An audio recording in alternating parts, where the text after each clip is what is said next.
மழைக்காலத்தில் குடிசையெல்லாம் கண்ணீரில் மிதக்கின்ற கட்டு மரம், வெயில் காலத்தில் குடிசையெல்லாம் அணையாமல் எரிகின்ற காட்டு மரம். சேரி இல்லா ஊருக்குள்ள பறக்க வேணும் பிறப்புள்ள, பட்டதெல்லாம் எடுத்து சொல்ல பட்ட படிப்பு தேவையில்லை.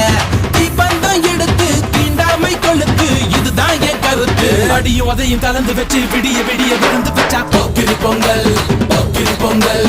இடுப்பு எலும்ப ஒடிச்சு வச்சு அடுப்பில்லாம எரிய வச்சா போக்கிரி பொங்கல், போக்கிரி பொங்கல். ஆட்டுங்க